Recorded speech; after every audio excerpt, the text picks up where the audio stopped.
Situation sécuritaire dans l'est de la RDC. Le gouvernement congolais revient au processus de Luanda pour obtenir quoi concrètement de l'agresseur rwandais? Salubrité médiatique en RDC. Où en sommes-nous avec les mesures censées assainir le secteur? Édition spéciale ce mardi 6 août 2024 après le journal de 19h avec Patrick Mouyaya Katembwe, ministre de la Communication et Médias, porte-parole du gouvernement. Rediffusion le mercredi 7 août après le journal de minuit, après le journal de 7h. Chers auditeurs, chers téléspectateurs, bonsoir et bienvenue à cette nouvelle édition spéciale. Il est la voix du gouvernement de la République démocratique du Congo depuis bientôt 4 ans. Nommé en avril 2021 comme porte-parole du gouvernement Sama 1, il est reconduit au même poste en mars 2023, puis en mai 2024, malgré le changement à la tête du gouvernement. La nouvelle équipe que conduit désormais Madame Judith Suminwa Tuluka revoit d'ailleurs ses objectifs. La nouvelle équipe que conduit désormais Madame Judith Suminwa Tuluka voit d'ailleurs ses objectifs et ambitions renforcés, calqués sur le programme qui a fait réélire Félix Antoine Tshisekedi Tshilombo à la magistrature suprême.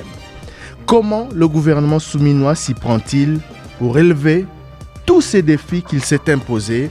Quand est-ce que les signes du changement tant attendu par les Congolais vont-ils être palpables?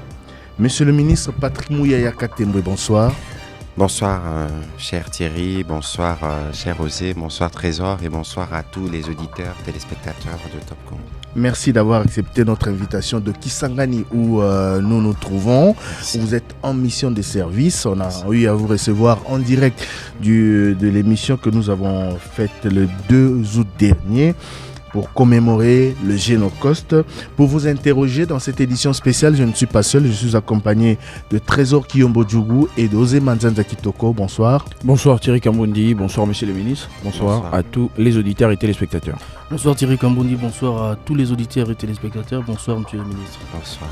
L'actualité immédiate concernant votre secteur, dont on va également faire une petite évaluation un peu plus tard, c'est la nouvelle campagne que vous avez lancé de Kisangani. Tout à fait. Tout pour la patrie. En quoi consiste-t-elle? D'abord, merci de nous donner l'opportunité. C'est toujours un plaisir de passer sur les antennes de Top Congo parce que nous savons que nous atteignons des millions de Congolais. Merci aussi de vous associer à cette grande commémoration.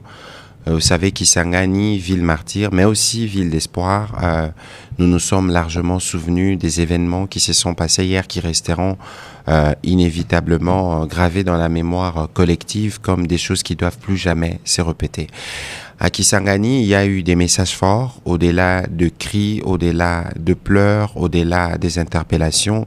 Il y a eu un engagement renouvelé du président de la République à continuer les processus des réparations, qui est une réponse que nous avons trouvée pour les personnes qui ont été durement affectées. Mais dans cet ordre-là, nous avons pleuré et communié hier, mais il y a encore de Congolais qui continuent de mourir, qui continuent de vivre en errance dans leur propre pays du fait des agissements de ceux qui ont opéré déjà depuis ce moment-là. Et vous savez aussi que dans le cadre de notre stratégie de combat contre cette agression, nous avons 5 points, ou 5 piliers si vous souhaitez bien. Nous avons un front militaire, nous avons un front diplomatique, nous avons un front judiciaire, nous avons un front économique et nous avons un front médiatique.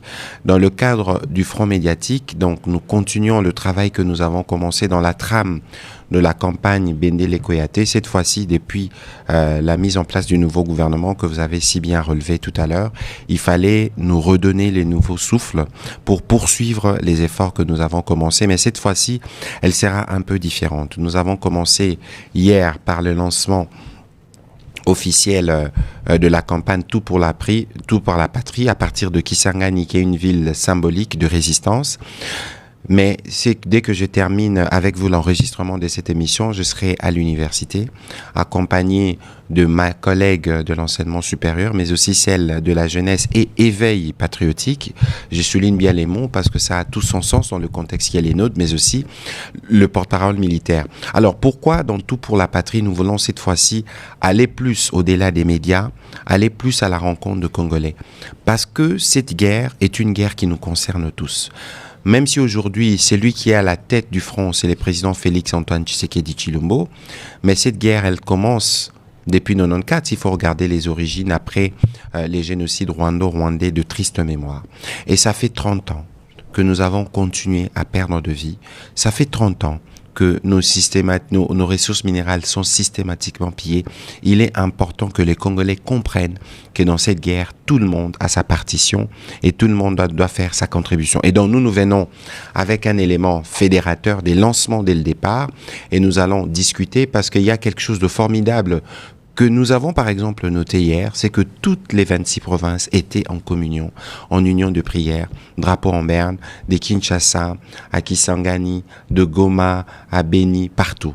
Et donc ça veut dire qu'il y a déjà une prise de conscience collective sur la nécessité pour nous de mettre tout ce que nous avons à notre pouvoir pour finalement bouter dehors ce qui nous sème la terreur et que nous puissions commencer la grande œuvre de la reconstruction de notre pays. Donc la particularité de cette campagne, d'abord c'est donner un nouveau souffle à la précédente, à la précédente. Qui reste d'actualité. Oui, c'est dans la continuité. Cette fois-ci, c'est d'aller vers les Congolais. C'est d'aller vers les Congolais parce que nous les avons atteints à travers les médias, mais cette fois-ci, nous voulons y aller de manière systématique en organisant des tournées, par exemple, dans les universités à travers le pays. Nous commençons par Kisangani, mais ce ne sera pas seulement les universités, ce sera d'autres formes et nous espérons que Top Congo, dans son patriotisme légendaire, pourra aussi nous accompagner dans le cadre de cette campagne comme vous l'avez toujours fait. Merci, Monsieur le ministre. Monsieur le ministre, vous voulez aller au-delà des médias parce que la première phase où la campagne Bendele Koyate a atteint ses objectifs ou pas du tout? Parce qu'au départ, au lancement, les objectifs étaient clairs. Vous annonciez l'intention du gouvernement d'aller dans le front numérique, contrer les adversaires rwandais, inonder Internet pour contrer la communication ou la campagne médiatique rwandaise. Qu'est-ce qui a été fait? Nous y sommes et nous l'avons tellement bien fait. Dans le nous, vous êtes dedans aussi, que vous avez vu que les Rwandais, en fait, c'est l'empire du mensonge. Vous avez vu des rapports sortis, par exemple, de l'université de Clemson qui démontrent comment ils utilisent l'intelligence artificielle et une armée des trolls parce qu'ils ont été débordés, notamment, souvenez-vous, des Rwandais Skilling et de tous les hashtags que les Congolais ont utilisés pour faire face à cette agression. Ce n'est pas en recourant aux machines, c'est pas en recourant à l'intelligence artificielle que vous allez tronquer la vérité. La vérité est connue, c'est le Rwanda. L'agresseur, c'est Kagame, le maître qui entretient tout ce mouvement pour continuer les pillages systématiques de nos ressources, Totimbélier, comme on dirait à Lingala, et vous pouvez compter sur nous pour que nous puissions continuer à faire davantage que nous avons fait. Ça veut dire qu'ici, tant qu'il y aura l'agression, tant qu'il y aura des gesticulations de ce genre de la part du Rwanda, vous pouvez être sûr que la campagne continuera. Et nous allons utiliser à des intervalles réguliers des possibilités et des relances pour que nous puissions nous assurer que nous sommes toujours patriotiquement engagés et éveillés. Parce que je vous donne un exemple. Eux, ils ont une armée des trolls, mais nous avons une armée des Congolais, des humains, qui, à travers leur téléphone, portés par le sentiment patriotique, défendent leur territoire, défendent le pays. Si les autres étaient si convaincus de leur stratégie, de leur action, parce que le peuple rwandais, je ne suis pas sûr qu'il est derrière leur président. Et dans cette dynamique, nous savons dans quel contexte de privation ils vivent, ils ne sont pas libres de leur mouvement. Ils recourent à des machines parce qu'ils ne savent pas mobiliser leur communauté pour soutenir ces œuvres criminelles. Parlons justement de la guerre que nous impose le Rwanda et ses alliés. L'actualité aujourd'hui c'est les négociations, c'est Luanda, le processus de Luanda qui a été réactivé. Tout à fait. Les négociations qui ont repris. Après 2 trêves humanitaires, le gouvernement congolais et celui du Rwanda se sont ou semblent s'être mis d'accord pour un cessez-le-feu. Est-ce que vous confirmez d'abord cette position? Ils semblent pas s'être mis d'accord. Ils se sont mis d'accord sur un cessez-le-feu. Même si je vois qu'il y a beaucoup de gesticulations du côté rwandais, parce qu'ils sont incapables d'assumer devant leur opinion qu'ils font la guerre en RDC, comme c'est l'empire du mensonge. C'est pour cela que j'ai utilisé le verbe sembler. Ils ont signé. Comment pensez-vous alors signer un cessez-le-feu? Vous n'êtes pas partie prenante au conflit. Pour nous, les mal est connu. Les mal est connu, y compris pour toute la communauté internationale. Sinon, on ne sanctionnerait pas des officiers rwandais et on ne ferait pas autant de pression sur le Rwanda par la France, les États-Unis et tous les autres pays du monde. On ne va pas rentrer dans cette logique mensongère, mais ici, le plus important, je vous ai parlé d'abord du front militaire. Là, c'est les fronts diplomatiques parce que la combinaison de ces fronts, ou peut-être par l'un de fronts, nous pouvons parvenir effectivement à la paix que nous recherchons. On va revenir sur le front militaire. Il y avait 2 fois des trêves obtenues avec les Américains. Et là, c'est un cessez-le-feu. Nous espérons, c'est pas la première fois qu'il y a un cessez-le-feu. Nous espérons que le Rwanda sera de bonne foi et respectera l'engagement qu'il a souscrit librement autour du médiateur angolais. Monsieur le ministre, le gouvernement a accepté les 2 trêves humanitaires proposées par les États-Unis. Aujourd'hui, il opte pour le cessez-le-feu sur proposition de la médiation angolaise et vous repartez sur la table des négociations avec le Rwanda. Qu'est-ce que vous comptez obtenir d'un agresseur connu et dévoilé par le monde entier et qui est de si mauvaise foi? Écoutez, vous savez, malheureusement, le temps de la diplomatie, ma collègue en parlerait sûrement mieux que moi, n'est pas malheureusement le temps que les Congolais, exaspérés par cette agression, attendent. Mais vous savez que dans toute guerre, même aujourd'hui dans la guerre russo-ukrainienne, vous avez vu par exemple qu'au-delà de tous les conflits qu'il y a, de tous les propos, mais il y a eu échange de prisonniers récemment, vous avez vu, il y a toujours des pistes qui sont accordées à la diplomatie. Si on peut obtenir rapidement la paix par la diplomatie, il n'y aura peut-être pas de besoin de continuer sur les fronts militaires. Mais on a comme l'impression que pour le Congo, ça semble être la seule option. On s'accroche tellement à la diplomatie. Non. Écoutez, regardez, le processus était plombé depuis de longs mois. Souvenez-vous du temps qui a été pris entre la première séquence de Luanda au niveau ministériel et la séquence en cours. Et donc, il faut considérer ici que nous travaillons en parallèle sur toutes les options, à la fois du côté militaire, à la fois du côté diplomatique, à la fois du côté judiciaire, à la fois du côté économique et à la fois du côté médiatique. C'est une combinaison des efforts qui, nous l'espérons, va nous apporter les résultats. Vous savez que dans toute guerre qui s'est faite, même dans la guerre russo-ukrainienne, il existe des canaux de communication. Nous connaissons l'adversaire qui est en face. Oui, mais qu'est-ce que vous comptez obtenir de lui? C'est ça ma question. Écoutez, mais après autant de phases de négociations, ce que nous voulons est tout simple. Nous avons une feuille de route de Luanda qui prévoit cessez-le-feu, cessation d'hostilité, retrait, cantonnement. Ce que nous attendons, c'est le respect de cette feuille de route communément convenue, communément approuvée. Si vous regardez toutes les prises des positions des Nations Unies, du gouvernement américain, du gouvernement français, du gouvernement belge, tous disent feuille de route de Luanda parce que c'est Luanda le cadre qui a été instauré par l'Union africaine pour répondre aux problèmes de sécurité dans l'est de la RDC. Le Rwanda n'a jamais respecté cette feuille de route depuis les dernières négociations que vous avez ça veut dire que plus on avance, le Rwanda s'enfonce dans un cul-de-sac.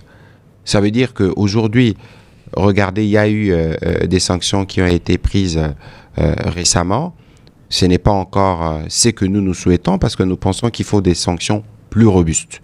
Nous allons y arriver. En tout cas, au niveau des Américains ou des autres pays occidentaux, on va y arriver parce que lorsque nous regardons les conséquences des agissements rwandais en territoire congolais avec la catastrophe humanitaire, je ne sais pas si vous avez fait attention hier, Bruno Lemarquis a dit que c'était un conflit oublié ou négligé et nous continuons des efforts. Aujourd'hui, si vous regardez bien l'attitude du Rwanda à travers son président, vous allez observer qu'il y a une forme d'agitation.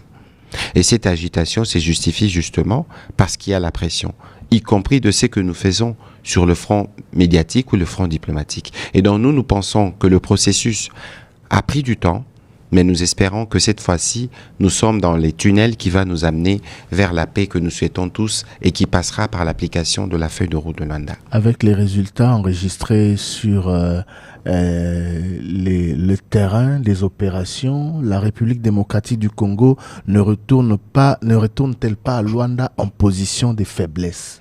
Je ne suis pas sûr que nous y retournons en position de faiblesse, auquel cas les autres ne seraient pas venus. Si vous avez lu le dernier rapport des experts des Nations Unies, on vous dit que les effectifs rwandais ont atteint 4000. Vous imaginez le nombre de 4000. Vous pensez pourquoi ils ont atteint 4000? Vous savez combien de pertes ils ont subies? Ils vivent dans l'omerta, les familles sont privées de faire leur deuil. Oui, mais les Congolais, ce sont les résultats sur le terrain. Mais vous savez, ils ont renforcé les effectifs pour mais justement, gagner du terrain. Pour qu'ils arrivent à ce point-là, ça veut dire qu'ils ont subi d'énormes pertes comme ils n'ont jamais subi avant. Et il faut aussi considérer, Thierry, que cette guerre, nous la gagnerons. Parce qu'ils la font sur nos territoires. Ça veut dire qu'il ne faut pas considérer, parce qu'ils ont gagné, ils ont avancé en une position ou en deux positions, c'est des batailles, mais ce n'est pas la guerre. Et donc, il ne faut pas rester nous-mêmes tomber dans le piège qui nous tendent, parce qu'il y a aussi beaucoup trop des manipulations.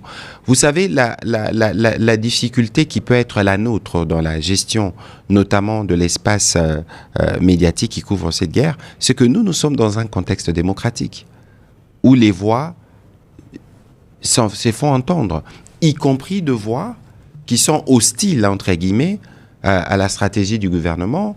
Il y a des Congolais nous-mêmes qui parfois nous critiquons notre armée et que nous relayons parfois des vidéos montées, sorties de leur contexte de toutes pièces par les voisins de l'autre côté, dans l'idée de manipuler notre opinion. Mais c'est pour ça que nous faisons ces campagnes d'éveil patriotique, pour que la flamme patriotique puisse rester constamment allumée, et pour que nous ayons, nous tous, la même compréhension du conflit, que pour nous, naïvement ou consciemment, que nous ne soyons pas utilisés. J'ai vu, par exemple, lors de ma dernière sortie médiatique sur TV5, lorsque je parlais de la position de l'Ouganda, j'ai vu, moi, des influenceurs ou certains journalistes reconnus ici faire le relais d'une vidéo montée par des laboratoires rwandais dans le strict objectif de travestir mes propos avec un montage écrit dessus qui ne reflétait même pas ce que je disais. Mais parce que c'est partagé par un journaliste ou par un porte-parole de l'opposition, les gens ont tendance à croire que c'est vrai, pourtant ça ne l'était pas. Osé Mazanza. Depuis le début de cette guerre, depuis en tout cas la confrontation est directe, 3 verbes caractérisent votre administration: dénoncer, condamner et interpeller, sans pour autant apporter une réponse claire de gouvernance militaire par rapport aux attentes de la population. Vous parlez de la montée en puissance de l'armée congolaise depuis un moment, mais sur le terrain, l'armée rwandaise ne fait que gagner des terrains. Si n'eût été de cesser le fait, il serait arrivé jusqu'à Butembo, selon ce qui était constaté sur le terrain. Constaté par qui?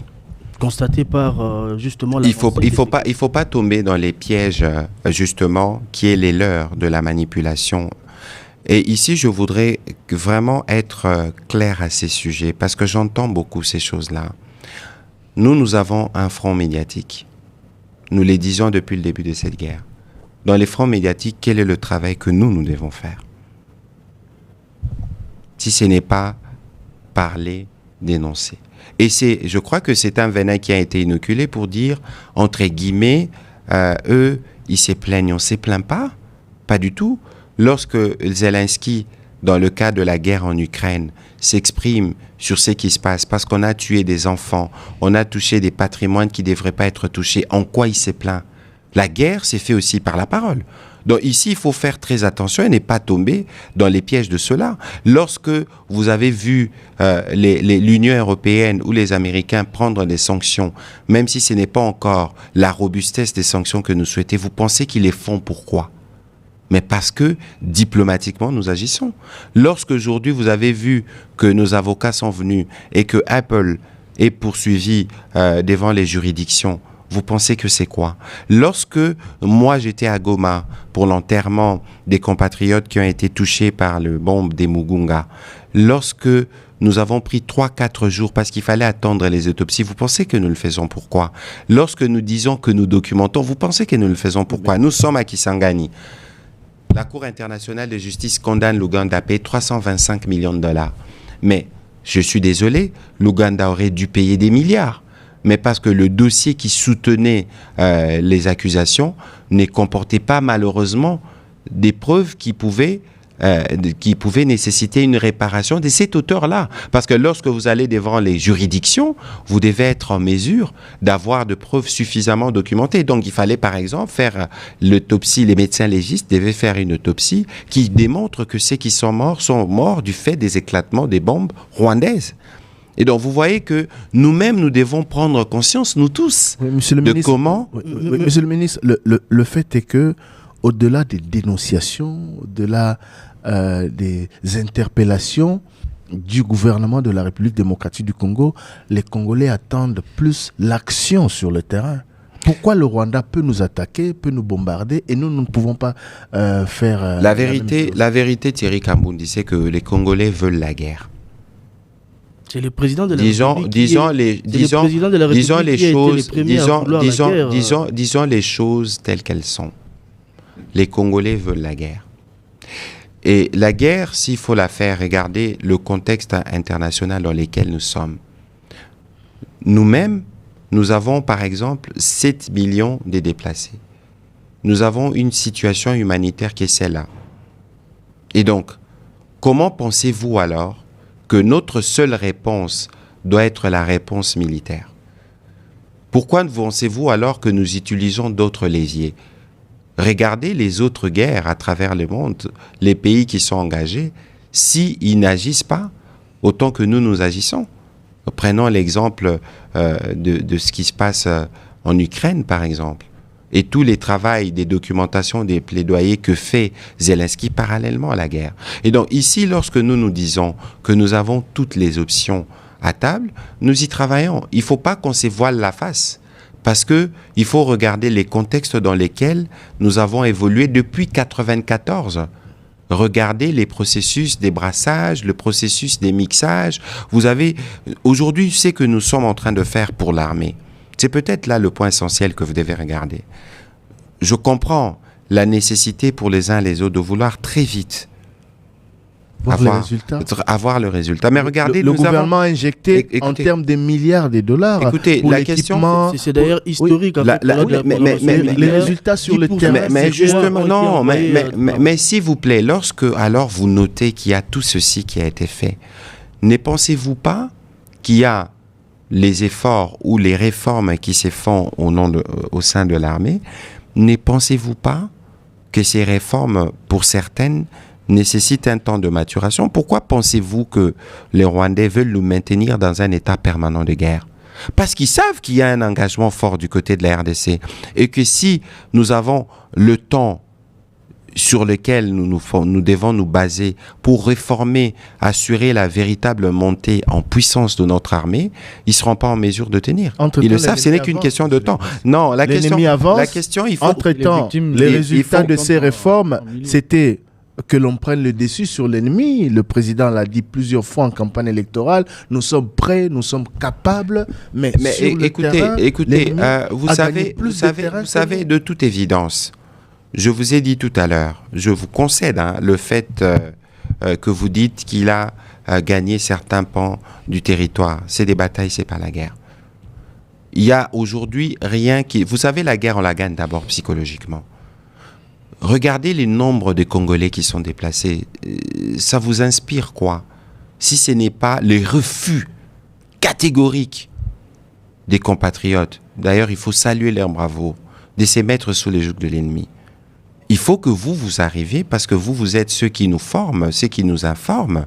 Il faut que vous arriviez à avoir cette compréhension globale du refus que nous avons. La guerre se gagne d'abord psychologiquement. Et je pense que de ces points de vue, il n'y a aucun doute sur le fait que cette guerre, nous la gagnerons. Pour le reste, vous savez, j'étais avec le président dans l'ex-Grande Orientale à Bunia, 2021, lorsqu'il a noté qu'il y avait des problèmes. Je ne voudrais pas revenir, problèmes d'effectifs, problèmes de lutte contre la corruption. Vous savez, notre armée, on la recrée. On a une base, mais l'armée, par rapport à un pays comme la République démocratique du Congo, on est à 150 000 ou 200 000 hommes aujourd'hui. C'est largement insuffisant. Parce que nous avons 10 583, je pense, kilomètres de frontières à sécuriser, avec 9 voisins. Tous, chacun à son niveau, a des appétits sur le Congo. Donc, nous avons un travail stratégique à faire et pour lequel nous tous, nous devons prendre conscience. Mais regardez les décennies qui se sont passées, s'il y a eu une aussi grande attention aux questions militaires. On parle de la loi de programmation. Je suis parlementaire depuis 2011. On en parle depuis 2012. Il fallait attendre 10 ans plus tard pour que cela devienne effectif. Vous parlez des milliards qui sont investis dans l'armée. Il fallait attendre autant. Et donc aujourd'hui, ne regardez pas la question sous les prismes dans lesquels les communs de mortels peuvent se plonger, même si vous avez raison de le faire, mais il faut regarder la question par rapport aux efforts globaux du pays, dans le contexte dans lequel le pays a évolué ces 10 dernières années. Vous savez, une armée, c'est un corps, c'est une âme, c'est un esprit. Et ça s'est construit. Brassage, mixage, toutes ces choses ont des conséquences. Lorsque vous avez sur la ligne des fronts des officiers qui, le lendemain, peuvent tourner kazakh parce qu'ils sont restés à la solde de leur maître d'hier. Pourquoi pensez-vous alors qu'on a instauré la peine des morts? Ou parce qu'ils sont mal pris en charge? Je pense que les militaires, le général Ekenge le disait hier, lorsque vous avez fait le choix de l'armée, vous avez fait le choix de la mort et du sacrifice. Vous serez peut-être jamais totalement pris en charge comme vous le souhaitez, mais vous avez fait le choix patriotique. Et c'est pour ça que les militaires méritent notre respect. C'est pour ça que moi, je suis régulièrement irrité lorsque je vois des vidéos qui tendent à présenter nos militaires dans des positions qui sont indélicates. Quand est-ce Nous que leur devons tous alors du respect. Quand est-ce que toutes ces réformes qui ont été mises en place, tous ces moyens qui ont été investis vont vous poussez, vous gouvernement, ou vous donnez des arguments pour mettre à l'avant-plan l'option militaire plutôt que l'option des négociations? Écoutez, l'option militaire n'a jamais, en aucun moment, été écartée. Nous évoluons sur tous les fronts en même temps. Le front militaire, le front diplomatique, les fronts judiciaires, le front économique et les fronts médiatiques. En vous entendre parler, monsieur le ministre, on voit bien que l'option militaire n'est pas la priorité des priorités. Vous voulez que moi je vienne vous parler, c'est lui, Osé, qui parle de 2 milliards mis dans l'armée, monter en puissance et tout ça. Vous voulez que moi qui suis porte-parole du gouvernement, que je vienne vous faire étalage de stratégie militaire, inviter les généraux Ekenge. La question, c'est juste... Il pourra peut-être vous en parler, mais il y a des questions qui relèvent de l'ordre opérationnel et stratégique et pour lesquelles je n'ai pas d'habilitation. Monsieur le ministre, parlons justement de l'approche diplomatique. Avant la rencontre de Luanda, qui a eu lieu le 30 juillet, il s'est passé un certain nombre de choses. Le 7 juillet, une rencontre à Zanzibar, en Tanzanie, entre la vice-ministre Grace Ayamba des Affaires étrangères et le ministre rwandais. Le ministre rwandais des Affaires étrangères communique sur cette rencontre. Vous contestez, vous dites que ce ne sont pas les bons mots pour exprimer justement le sens, pour donner le sens à cette retraite ministérielle. Entre-temps, le 23 juillet, l'abbé Jean Bosco Baala se retrouve en Ouganda. Il dit s'y retrouver pour récupérer les enfants des LRA et les ramener ici. Il était le coordonnateur du PDD-RCS depuis révoqué. Qu'est-ce qui s'est passé avant la rencontre? Écoutez, je crois que sur la réunion de Zanzibar, ma collègue des Affaires étrangères s'est largement exprimée dessus au briefing. Il a expliqué le sens de la retraite et ce qui s'est passé. Et elle leur avait dit, ne vous empressez pas, rendez-vous à Luanda. Et les rendez-vous ont eu lieu où il y a eu les discussions proprement dites, parce que c'est Luanda qui est le cadre reconnu pour ramener la paix dans l'Est, la RDC, qui a une feuille de route. Alors, sur l'abbé Baala, je voudrais pas aller encore dans les détails, vous savez où est-ce qu'il est aujourd'hui. Et que si, parce que j'ai vu des gens s'empresser, et j'ai vu parfois certains journalistes, certains qui se disent crédibles, entre guillemets, dire qu'il y a une délégation de haut niveau qui serait à Kampala, etc., délégation de haut niveau, tout le gouvernement était en séminaire.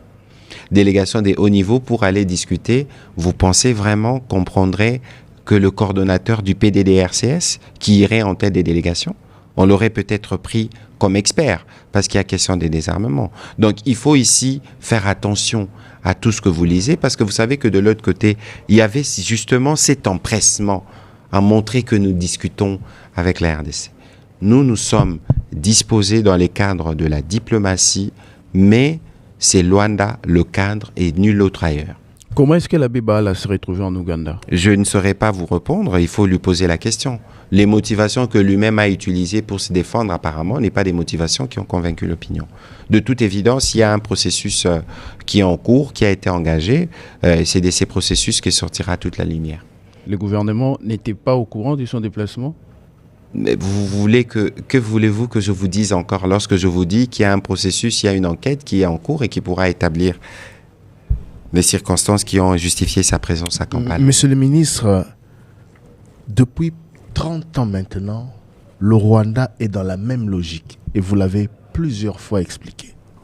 Aujourd'hui, nous repartons pour un énième round de négociations sur lequel compte le gouvernement. Si jamais, comme les précédentes étapes ou les précédents rendez-vous, ces négociations ne marchent pas. Si jamais le Rwanda, à travers ses supplétifs, viole et bafoue tous les accords, vous faites quoi? Vous pouvez deviner la réponse, Thierry. Oui, pourquoi pensez-vous alors je n'ai pas deviné, s'il vous plaît, pardon. Parce que les précédentes expériences nous renseignent la mauvaise foi, suffisamment sur la mauvaise foi. Mais vous savez, vous pensez que nous, comme gouvernement, qui disposons des éléments auxquels beaucoup n'ont peut-être pas accès, vous pensez que nous ne réfléchissons pas comme vous? Oui, mais je me dois alors, de poser la question. Où est-ce que vous pensez? Si jamais ça ne marche pas. Mais c'est évident que... Vous faites quoi? C'est évident que, Thierry Kambundi, nous sommes sur 5 fronts. Moi, j'ai lancé hier la campagne Tout pour la patrie. Alors, certains se posent la question, mais on a signé un cessez-le-feu, pourquoi ils lancent la campagne Tout pour la patrie? Mais parce que nous devons rester mobilisés sur tous nos fronts. Donc, si ça ne marche pas, on déclare officiellement la guerre au Rwanda.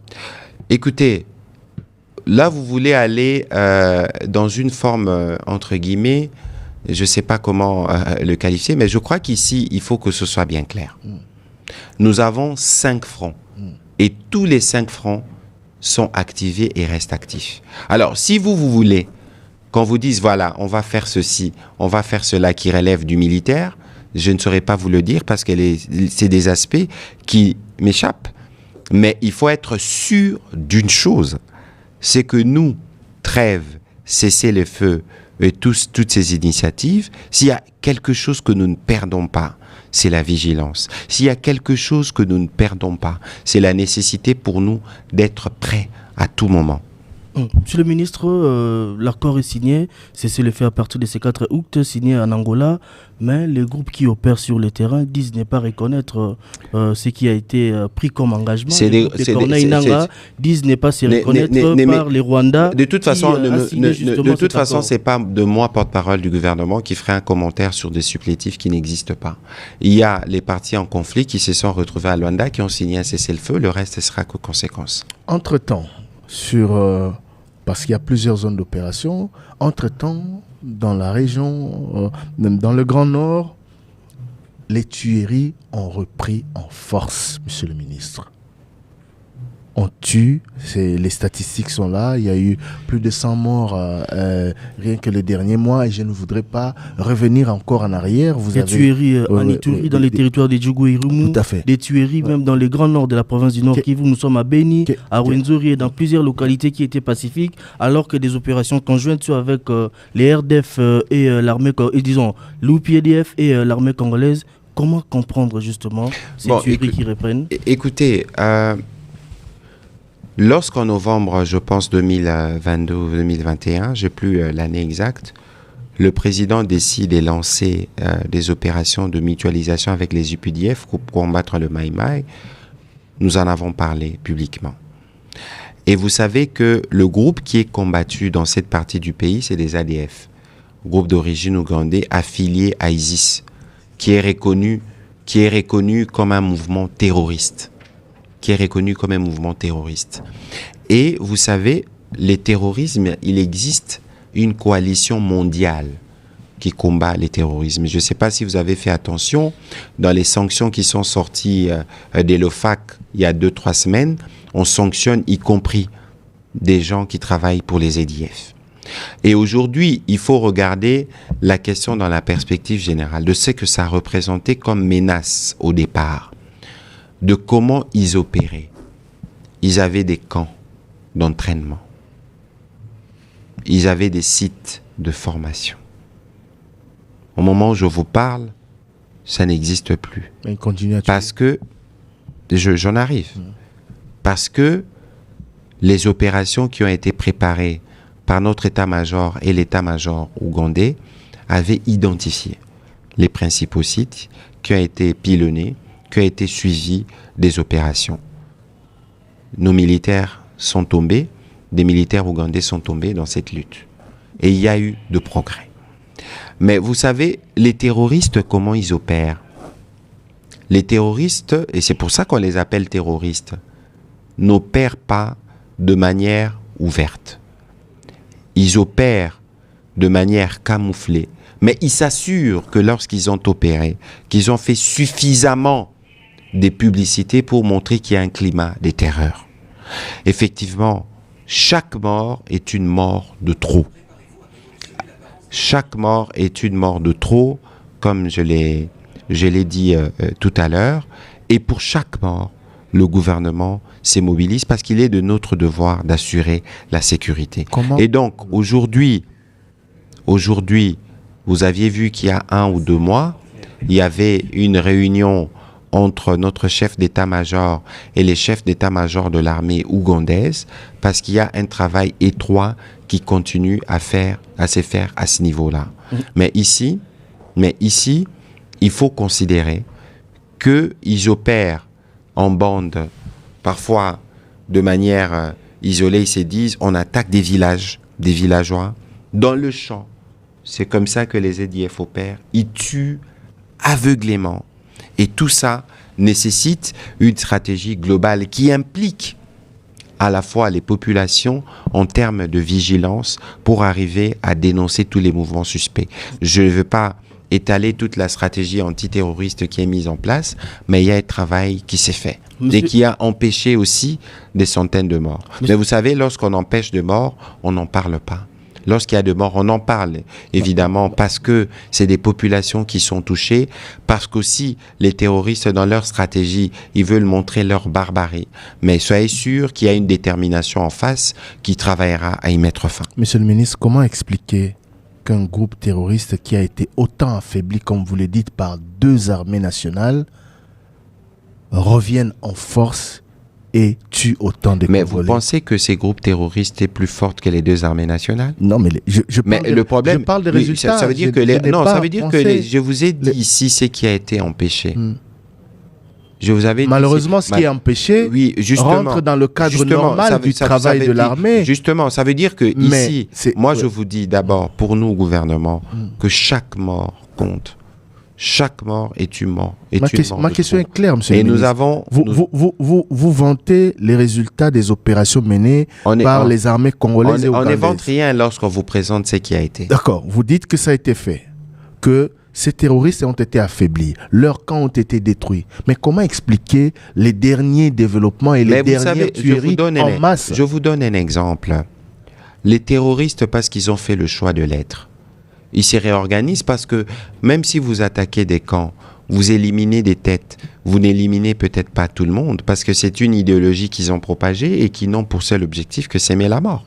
C'est pour ça que je vous ai dit tout à l'heure qu'il y a des stratégies sur lesquelles nous travaillons et qui impliquent la population, notamment dans la dénonciation de cas suspects.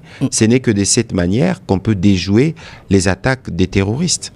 Monsieur le ministre, je voulais revenir un peu sur les méthodes ou les approches que développe le gouvernement comment comprendre que l'armée congolaise et l'armée ougandaise en coalition dans les grands nord de la province du Nord Kivu pour traquer les ADF, mais que l'Ouganda soit cité par les récents rapports des experts des Nations Unies comme pays qui travaille des mèches avec les Rwandais pour permettre justement les opérations qu'il y a avec l'M23 dans l'autre partie, Rutshuru, Masisi et les territoires des Butembo. Vous travaillez avec eux alors qu'ils travaillent avec mais des pays agresseurs. Mais c'est justement cette question-là, ce serait eux-mêmes qui devraient être en mesure de bien y répondre. De toute évidence, sur cette question, nous avions dit que nous avions exigé des clarifications. Vous avez vu que le chargé d'affaires ougandais a été voir la collègue, la vice-ministre des Affaires étrangères, où il a dit que l'Ouganda ne travaille pas avec les M23. Et pour nous, il y a des discussions qui continuent parce que nous devons obtenir toutes les clarifications sur ce qui a été dit, qui ne se base pas sur rien. Mais qu'est-ce que vous savez de l'implication de l'Ouganda, de ce qui se passe dans l'est du pays, du côté des Rutshuru avec la prise de Bunagana? Bon, on a parlé de l'ouverture qui est passée. Nous-mêmes, je me ferai l'économie de vous faire les rapports de service parce que ce soit la ministre des Affaires étrangères ou nous-mêmes, nous avons récit de rapports qui ont été corroborés par le rapport des experts des Nations Unies. Mais vous savez que l'Ouganda a son armée officiellement invitée en République démocratique du Congo. Je vous ai dit tout à l'heure que des militaires ougandais décèdent à côté de nos militaires. Je vous ai dit qu'il y avait le chef d'état-major de l'armée ougandaise qui est venu en République démocratique du Congo discuter avec son counterpart, comme on dit en anglais, pour voir comment on améliore les opérations en cours. Donc nous avons des cadres à la fois militaires et diplomatiques qui nous permettent de continuer les discussions, d'obtenir la clarification et l'arrêt de toute forme de collaboration ou d'aide de quelque nature que ce soit avec ce que nous considérons comme des terroristes. Ce serait inimaginable de voir, d'ailleurs, pour un pays, de collaborer à la fois avec l'armée nationale et à la fois d'aller collaborer avec des terroristes. Quelles sont les options que vous avez sur la table concernant ces partenariats avec l'Ouganda? Parce que les dénonciations ou la demande de clarification que vous évoquez ne date pas d'aujourd'hui, monsieur le ministre. Écoutez, depuis le gouvernement Sama II, question vous avez été posée à vous et ainsi qu'à l'ancien ministre des Affaires étrangères sur les mêmes soupçons. Mais écoutez, de l'implication de l'Ouganda. Écoutez, vous savez que tout ce qui s'est fait, que ce soit au plan diplomatique ou militaire, ne peut pas toujours faire l'objet des discussions publiques. Ce que nous savons, c'est qu'il y a des contacts étroits au plan militaire. Vous avez vu les contacts des chefs d'état-major. Je ne voudrais pas revenir sur les questions d'approche ou des politiques internes de l'autre côté de l'autre pays. Mais ici, nous prenons des mesures pour nous rassurer que tout est clair et transparent sur l'attitude de l'Ouganda par rapport à l'agression du M23. Le gouvernement congolais a-t-il toujours confiance au gouvernement ougandais? Et soyez sûr que les messages ont été passés à ces sujets. Le gouvernement congolais a-t-il toujours confiance en son partenaire ougandais? Mais écoutez Thierry, la confiance, même si vous devez l'avoir, la confiance et mérite, elle se consolide. Et lorsqu'il y a des sujets comme ceux-là, s'ils ne sont pas totalement dissipés, on ne peut pas parler des pleines confiances. Et je crois savoir que les processus de dissipation a été engagé. Monsieur le ministre, une question sur ce point. La trêve humanitaire qui a été obtenue des États-Unis d'Amérique et prolongée, qu'est-ce qu'elle a concrètement apporté à la RDC? Qu'est-ce qu'elle a réellement? Vous avez parlé de quoi? La trêve humanitaire. Et lorsqu'il y a la trêve humanitaire, peut-être qu'il fallait aller sur le terrain pour voir tout le travail qui a été fait, à la fois par nous et par les organisations humanitaires, en termes d'appui aux populations qui sont durement affectées par ce qui se passe. Vous avez vu qu'il y a 2-3 semaines, j'ai vu que vous l'avez interviewé ici, le vice-premier ministre et ministre de l'Intérieur était dans cette partie du pays pour discuter justement de tous ces sujets-là. Les malheurs dans ce qui se passe ici, c'est que c'est les Congolais qui sont ceux qui payent le plus le prix de ces guerres. Et nous, comme gouvernement, nous devons toujours intégrer la nécessité de préserver les vies humaines. Quels que soient les scénarios, la nécessité de nous assurer que les populations sont moins impactées. Est-ce que ce moment de trêve a permis à l'État congolais d'améliorer la prise en charge des déplacés? Écoutez, il y a un travail qui s'est fait notamment au niveau du ministère de la Solidarité. La collègue est ici, elle se rend à Goma demain, je pense, avec la collègue des droits humains. C'est vous dire que c'est des questions qui font l'objet d'un suivi très étroit et sur lequel nous travaillons avec nos partenaires. Monsieur le ministre, revenons sur les objectifs de votre gouvernement qui a été investi par l'Assemblée nationale le 12 juin dernier avec de nombreux objectifs, comme je l'ai dit, calqués sur le programme de celui qui était en décembre 2023, le candidat numéro 20 à la présidentielle, j'ai cité Félix Antoine Tshisekedi Tshilombo. Depuis, les attentes sont énormes. Vous arrivez, le taux du dollar, les prix des biens sur le marché, etc. On vous attendait à l'œuvre depuis. Qu'est-ce que vous avez fait et quand est-ce que les signes palpables de ce changement, de l'amélioration des conditions sociales des Congolais? Nous sommes à l'œuvre tous les jours. Et ici, parce que vous parlez de ça, il faut relever un fait historique que nous avons pour la première fois dans l'histoire une femme qui est première ministre.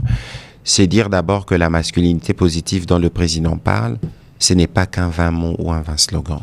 Je ne compte pas les nombres de femmes qui sont au gouvernement et dans la nature de portefeuille qu'ils occupent. Ceci dit, la première ministre Judith Suminwa nous dit toujours qu'il n'y a pas de baguette magique. Ici, nous sommes dans un programme de consolidation.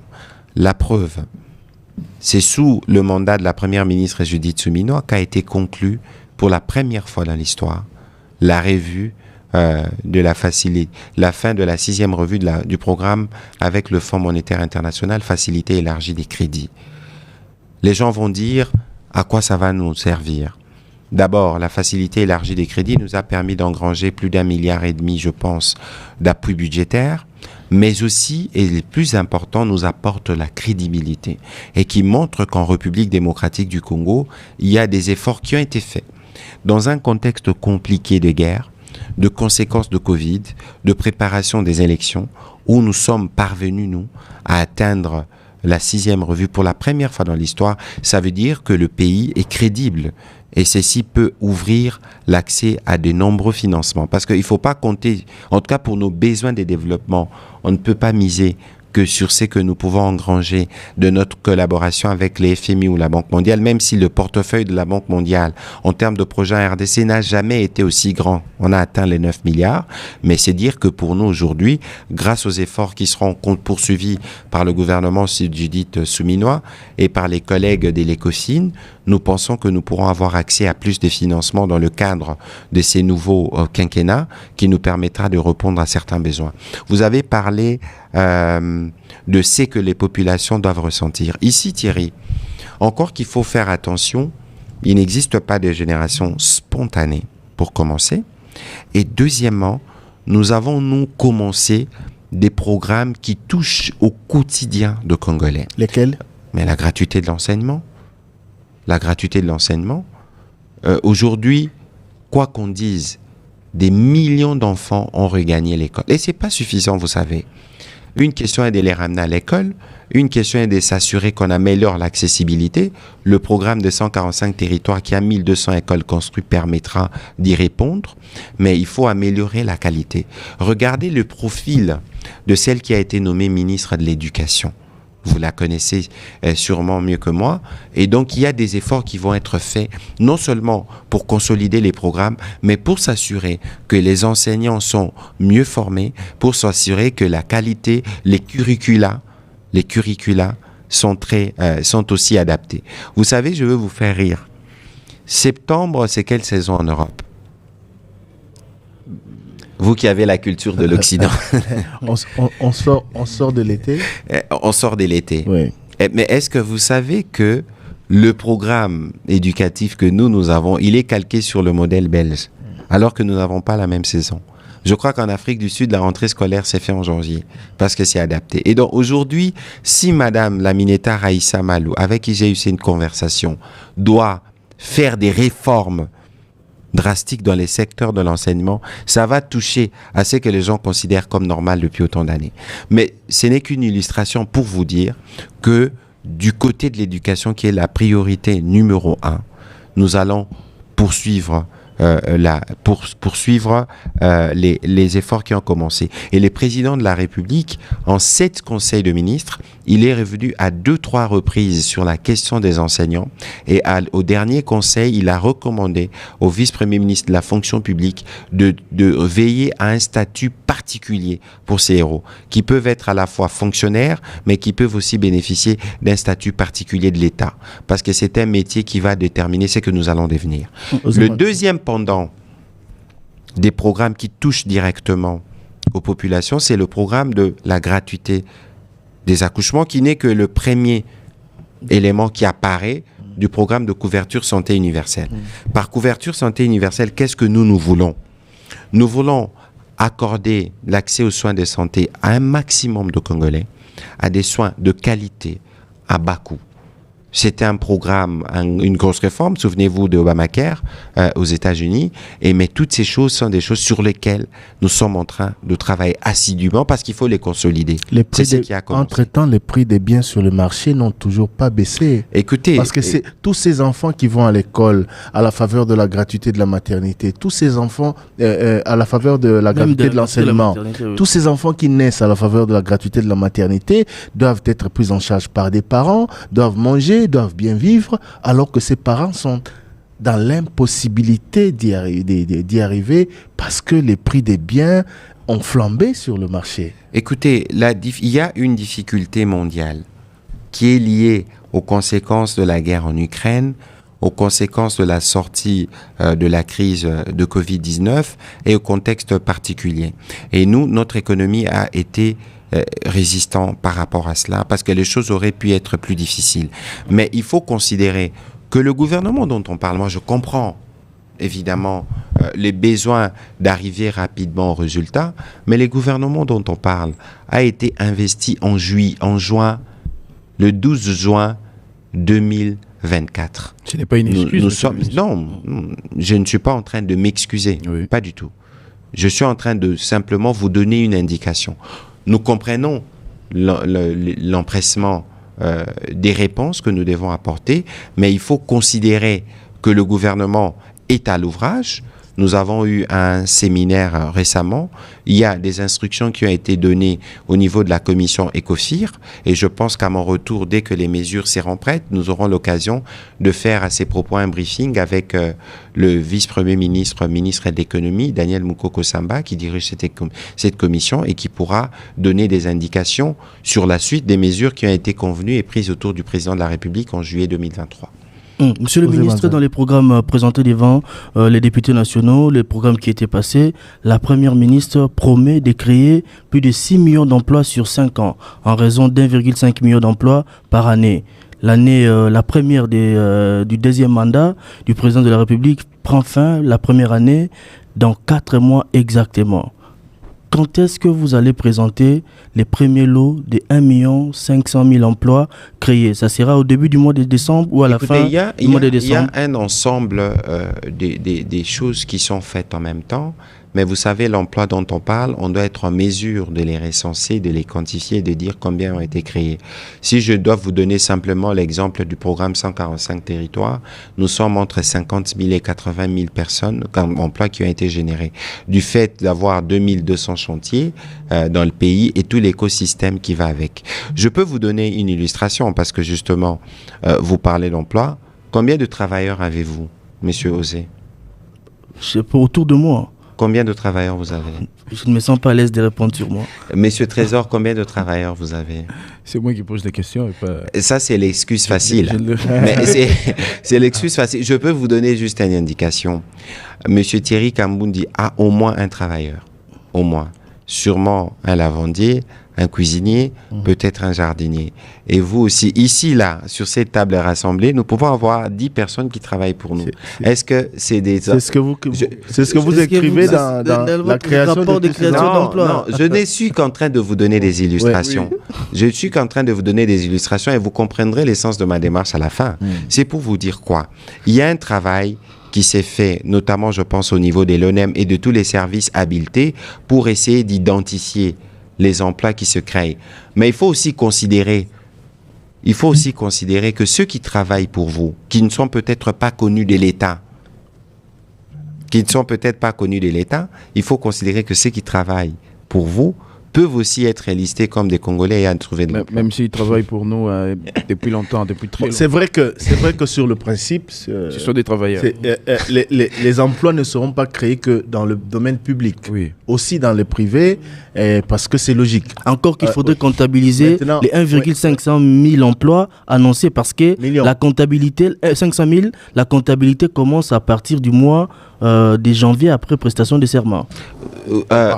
Oui, monsieur Osé, je vous ai fait une petite gymnastique. Des emplois que nous avons créés par le passé avant l'avènement du deuxième mandat. Non, la question, ce n'est pas des emplois. Il ne faut pas regarder la question sous ce prisme-là, vous vous limitez.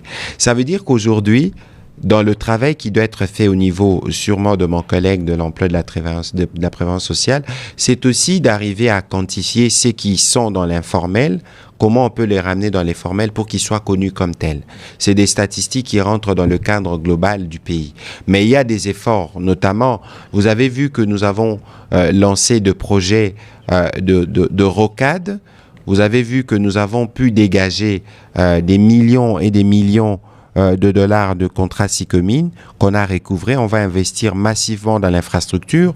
Nous étions ici à Kisangani jusqu'à hier avec mon collègue de l'agriculture qui va lancer la campagne agricole, et c'est donc à la fois dans les secteurs infrastructure et secteurs agricoles, par exemple, que nous pourrons avoir les gros du nombre, mais il ne faut pas oublier que nous avons des programmes au niveau du ministère de PME et Industrie qui vont donner des financements à des jeunes qui ont créé de l'emploi. Donc ce sera un travail d'analyse de toutes les conséquences de ces décisions qui ont été prises, parce que nous sommes dans le cadre d'un mandat de consolidation des acquis qui nous permettront d'avoir des statistiques qui vous seront présentées. 2 dernières questions avant de vous libérer. Nouvelle chef du gouvernement, des nouveaux acteurs à la tête de certains portefeuilles. Qu'est-ce qui a changé dans la dynamique et comment obtenir des meilleurs résultats par rapport aux précédentes équipes auxquelles vous avez déjà participé? Je crois que tout a changé dans la dynamique. Parce que je vous ai dit tout à l'heure que nous avons non seulement la première ministre femme, mais vous connaissez le profil de Madame Judith Suminwa, d'où elle vient. Je comprends l'exigence de l'opinion d'avoir des résultats, de pouvoir juger, mais nous ne sommes même pas encore à 2 mois depuis que le gouvernement est instauré. Oui, mais comment obtenir... Il y a toujours une période de grâce, à mon avis, qui est accordée en tout début. Mais il faut regarder, aujourd'hui, les ministres, pour la plupart, s'affairent pour certains, pour ceux qui viennent d'arriver, il faut rappeler qu'il y a 60% dans ces gouvernements qui sont des nouveaux. Donc, à regarder comment leur secteur évolue, comment les choses se mettent en mouvement. Mais pour chacun de collègues que j'ai rencontrés, avec qui je discute, je serai avec 2 tout à l'heure à l'université de Kisangani, tout le monde est bien au travail. Peut-être qu'alors, c'est l'aspect de la communication qu'il faut renforcer. Et pour ça, j'ai eu à faire une présentation sur la nouvelle stratégie gouvernementale au cours du Conseil de ministres, parce que nous pensons que la communication au XXIe siècle doit être totalement renforcée. Il faut parler pour la radio, pour la presse en ligne, pour la presse écrite, pour les réseaux sociaux. Et tout ça, c'est des choses qui ont été bien intégrées. Et je pense que après le temps entre guillemets de maturation, vous pourrez mieux percevoir l'essence de l'action du gouvernement Suminwa. Alors, monsieur le ministre, vous êtes ministre des médias, porte-parole du gouvernement, salubrité médiatique. Où est-ce que nous en sommes? Et puis, je vais ajouter une question d'actualité. Les FCC vous accusent les pouvoirs en place d'être l'initiateur d'un groupe de jeunes qui perturbe tout et qui s'est même présenté à la déventure de la résidence de l'ancien président de la République. Mais qu'est-ce que vous répondez à ça? Trésor, j'espère que vous n'essayez pas de m'entraîner dans la polémique, vous m'y trouverez pas. Je suis porte-parole du gouvernement. D'ordinaire, je ne réponds pas aux gesticulations, entre guillemets, des différents partis politiques. Mais parce que vous abordez les sujets, je crois savoir que vous avez reçu le ministre de la Justice à ces sujets ici. Il faut faire attention à ne pas tomber dans la récupération politicienne. C'est des cas de dérapage qui ont été notés. Il faut d'abord faire la nuance dans votre question. Quand vous dites le pouvoir, à quoi vous faites allusion? Il y a un procès en flagrance, je pense, qui a commencé et qui va donner des signaux sur l'engagement. Parce qu'ici, il faut faire attention. Le pouvoir dont vous parlez, c'est le pouvoir qui est à la fois pour l'opposition et pour la majorité. C'est le pouvoir qui est là pour servir tous les Congolais. Alors, faites attention dans la perception ou dans la présentation de certains faits. Parlons salubrité Alors, médiatique. pour parler de la salubrité médiatique, vous savez, je dois dire que nous avons eu, fort malheureusement, nous avons une très très bonne dynamique en début de mandat avec l'appui du président, mais malheureusement, pour certaines contraintes, on n'a pas pu faire aboutir le processus, notamment avec la relance de l'UNPC. Mais de là aussi, il y a des avancées qui ont été faites dans le sens où ils disposent aujourd'hui d'une boussole. Parce que nous pensons que les véritables efforts, il y a ce que nous faisons dans le cadre du ministère, parce que nous gérons les contenants. Il y a ce qui s'est fait dans le cadre du CESAC, qui doit regarder les contenus, mais il y a ce qui doit se faire dans les cas de l'autorégulation, dans l'UNPC, et j'ai discuté encore avec mon collègue des finances à propos, et je suis sûr que d'ici peu, le gouvernement pourra donner une contribution qui permettra l'organisation du congrès pour que nous puissions avoir des interlocuteurs qui nous permettront de continuer ce travail de salubrité médiatique. Ce travail de salubrité médiatique est une urgence.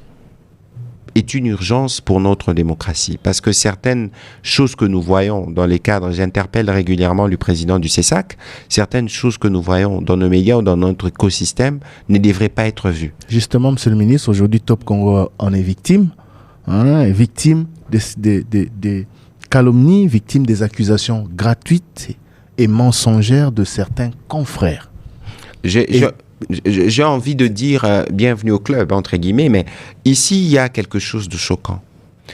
Parce que s'il y a un principe sur lequel le journaliste tienne le plus, en tout cas ceux qui se disent journalistes tiennent le plus, c'est la solidarité. Et moi, je plaignais déjà à un moment donné cette attitude parce que j'ai vu qu'il existe maintenant, il y a des gens qui se réclament parfois, des journalistes, qui se réclament de certains bords politiques, j'en ai vu. À un moment, j'avais même recommandé à certains, c'est peut-être mieux pour vous de porter les calicots de vos patrons ou des regroupements auxquels vous vous affiliez, parce que parfois, c'était plus que les militants. Et ce qui est choquant, c'est de voir que ceux-là, malheureusement, le journaliste, quand nous étions plus jeunes, on nous appelait toujours monsieur le journaliste. Parce que tout ce que les gens savent, ils le savent par nous. Je m'interroge si tous ceux qui agissent là, agissent véritablement dans la connaissance du métier. Mais que faire? Non, ce qu'il faut faire, c'est pas compliqué. Il y a la loi Mouyaya qui également prévoit des... Mais ce qu'il faut faire, c'est pas compliqué. Il faut nous doter les moyens, justement, de sévir. Et pour bien sévir pour des journalistes, je pense que c'est les tribunaux de paix, c'est l'UNPC. Mais entre-temps, Thierry Kamboundi, il faut qu'on arrive à interpeller la conscience des uns et des autres. Il faut qu'on arrive à interpeller la conscience des uns et des autres sur ces sujets. Je crus comprendre que le malentendu est parti de l'interprétation, je ne veux pas revenir dans le détail, mais moi j'ai eu une discussion sérieuse avec Jules Alinguete, l'inspecteur général de finances, que je dois rencontrer dès que je rentre à Kinshasa, parce qu'on n'en a pas parlé, mais j'aurais voulu qu'on aborde un peu le sujet pour le vider, parce que j'entends beaucoup parler des questions des détournements, etc. Monsieur Kamoun, d'ici, vous m'accordez quelques minutes, j'ai des choses que je dois rappeler. D'abord, on n'a jamais autant combattu les détournements et la corruption dans ce pays que sous la présidence du président Tshisekedi. On n'aurait pas atteint la 6e revue si ces pays ici étaient un pays corrompu, entre guillemets, parce que j'ai vu une récupération politicienne. J'ai demandé à l'inspecteur de finances, aujourd'hui, de travailler sur une autre forme de communication. Parce que sûrement que c'était peut-être pour des besoins pédagogiques, où on présentait quelques cas sur lesquels les gens se sont agrippés. Mais si on doit vous présenter ce qui a été empêché du fait des nouveaux modes de gestion des entreprises publiques qui ont été mis en place, je crois que les gens salueraient le progrès que nous avons fait. On a une Cour de compte qui fait des audiences publiques. Aujourd'hui, on arrive à condamner des comptables, même si ce n'est pas des sanctions pénales, mais c'est l'exemple. Nous, les membres du gouvernement, nous avons signé un acte d'engagement. Vous n'avez aucune idée de la pression que nous subissons sur ces questions. Alors, il est hors des questions de continuer de raconter ou de pérorer comme si nous étions dans une république où on parle, où il n'existait que des détournements. Non, dans tous les pays du monde, et encore que ces cas, Thierry Kambundi, sont relevés par une institution habilitée qui a existé dans ce pays bien avant, mais qui n'avait pas la puissance ni la marge de manœuvre qu'elle a aujourd'hui pour s'exprimer sur ces sujets. Alors, il faut bien dénoncer les cas des dérapages, et on a un ministre de la Justice qui est très déterminé à creuser, à aller jusqu'au bout, d'une part, mais ici, il faut aussi noter ce qui est positif, qui a été fait et qui fait parce que nous avons une exigence de transparence et de bonne gouvernance qui doit être compris de tous et intégré par tous. Ça doit être bien clair. Merci beaucoup, Monsieur Patrick Mouyaya Katemboé, porte-parole, ministre en charge de la communication et médias et porte-parole du gouvernement. Merci de nous avoir accordé votre précieux temps pour échanger avec nos auditeurs et téléspectateurs sur la situation générale du pays en tant que porte-parole du gouvernement.